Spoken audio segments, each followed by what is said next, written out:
This is Mariam Begg, your health coach, and welcome to another episode of Kitchens with GrowFed. So today we meet with Janet, who's from New York and has lived in India. She's been married into an Indian family here and has lived here for 18 years. Hi Janet. Hi. And Janet has teenage triplets. So let's start talking about what everybody's different food preferences, diet preferences, what's going on. What is going on? So, let's start with your husband.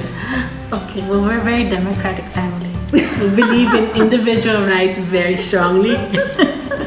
So he's a whole plant vegan.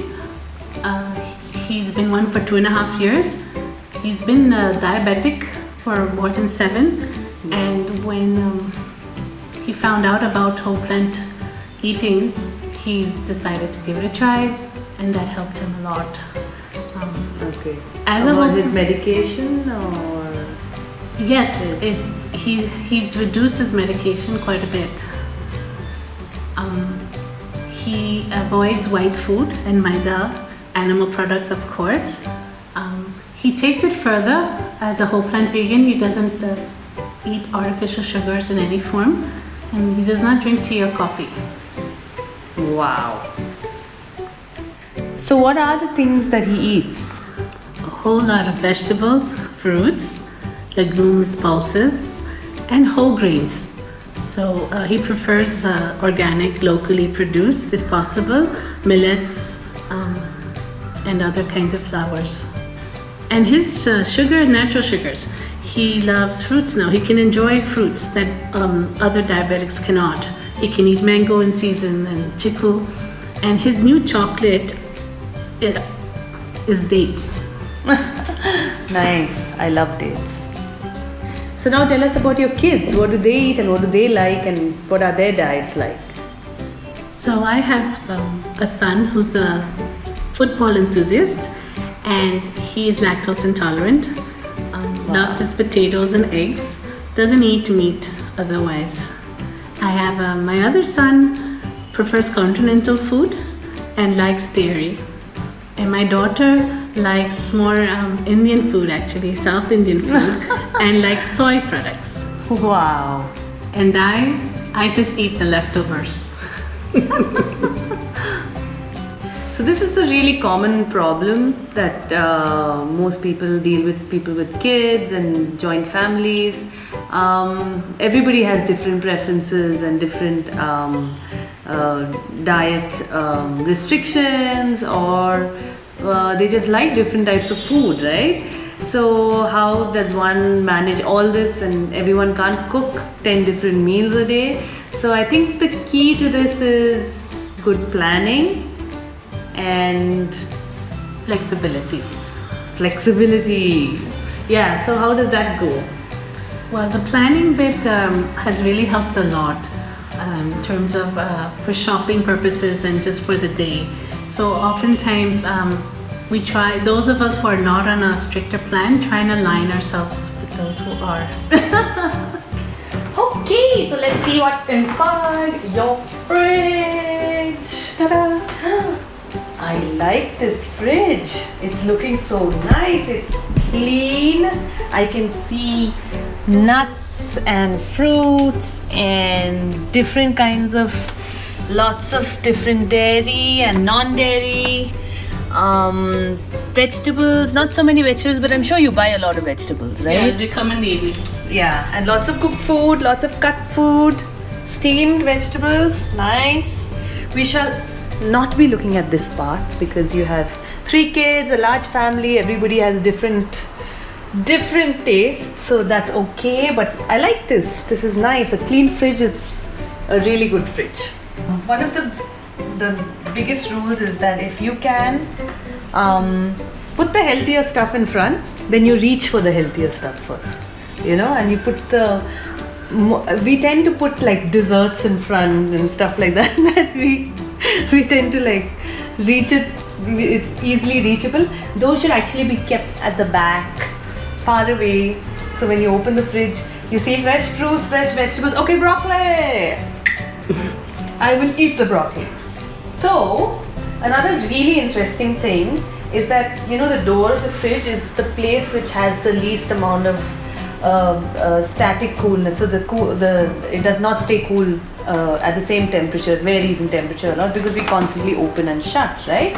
So apparently for your eggs, this is really surprising, but for your eggs, you should actually keep your eggs down at the back where it's the coolest, because the variations in temperature, because we do keep eggs for a long time.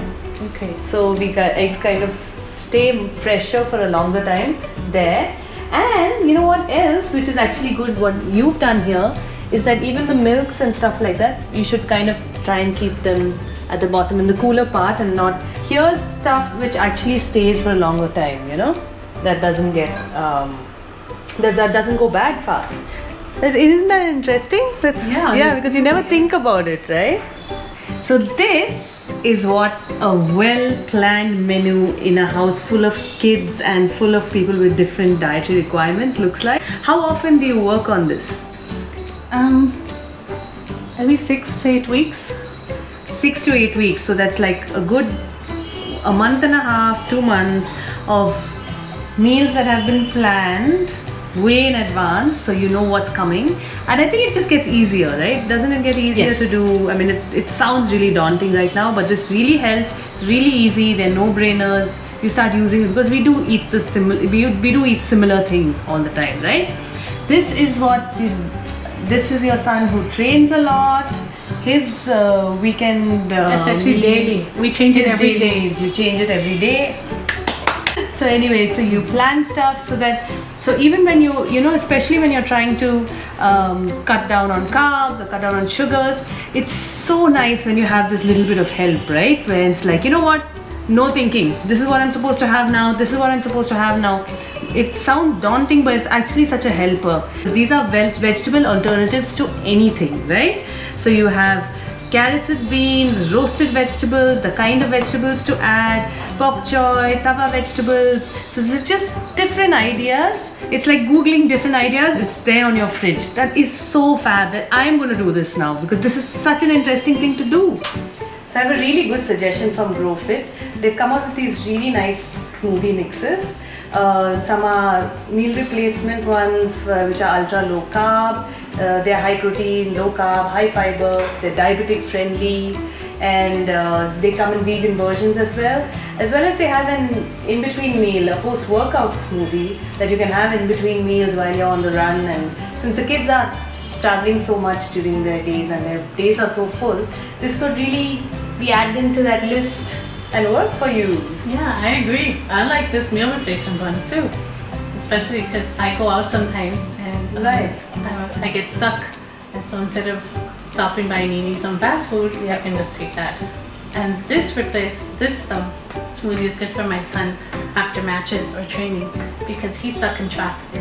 Yeah. So until he gets home, he can have one of those. And these are really easy to make as well. You just have to add water or some nut milk or something, and they're done. And even better than that is that you don't necessarily need a mixie or a smoothie maker to make them. You just need a shaker, and you can make the smoothies in them. So even when you're traveling, they're really cool for like a long journey and stuff like that, where you can just replace a meal with this stuff. Let's try one and see what you think. So yeah, these come in 3 flavors as well. They come in vanilla, they come in chocolate and in strawberry. Now you just dump this into the shaker. 200 ml of water. That's it.